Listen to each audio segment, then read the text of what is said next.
Hello guys, আসসালামু আলাইকুম। আজকে আপনাদেরকে সুন্দর একটি ভিডিও দেখাবো। সেটা হচ্ছে কুতুবদিয়া যখন আমরা যাই তখনকার নীলপানি। যদিও ফ্রন্ট ক্যামেরা, সে কারণে নীলপানিটা অত ভালো উঠতেছে না। অবশ্যই আপনাদেরকে ব্যাক ক্যামেরা নিয়ে দেখাবো। তো আপনারা আমার সাথেই থাকবেন।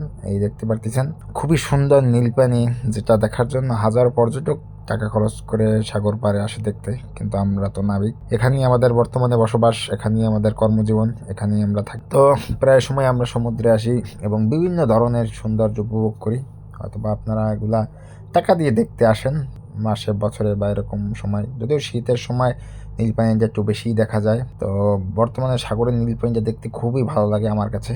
তো আশা করি আপনাদের কাছেও ভালো লাগবে। তো এই অবস্থায় আমি যখন ভিডিও করি একটি মাদার ভেসেল তখন বাহির থেকে, মানে বিদেশ থেকে আসতেছে তো আমাদের দেশে, তো নোঙর করবে। তো এই মুহূর্তে আমি এই ভিডিওটা ধারণ করছি। তো ভিডিওটা আপনার মাদার ভেসেল যখন আসতেছে এবং নীলপানিতে, তখন দেখতে খুবই দারুণ লাগে, সে কারণে ভিডিওটা করা। তো ভিউয়ার্স, ভিডিওটা যদি ভালো লাগে অবশ্যই চ্যানেলটা সাবস্ক্রাইব করে আমার চ্যানেলের পাশেই থাকবেন। প্রতিদিন দুপুর 1টার সময় আমি ভিডিও আপলোড দিয়ে থাকি।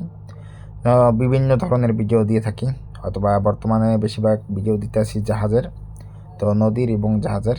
কিন্তু আমি আগামীকাল থেকে জাহাজের কিছু ইকুইপমেন্টের বিষয়ে আপনাদেরকে দেখাবো, কীভাবে ইকুইপমেন্টগুলো চালাবেন। রাডার, আপনার ইকো সাউন্ডিং, পিএস সহ বিভিন্ন ধরনের ইকুইপমেন্ট আমি দেখাবো। অবশ্যই আমার চ্যানেলটা সাবস্ক্রাইব করে সবসময় পাশে থাকবেন। জাহাজের বিষয়ে যদি কোনো এমসিকিউ থাকে আপনাদের, অবশ্যই কমেন্ট করবেন, সেখানে উত্তর দেওয়ার চেষ্টা করব।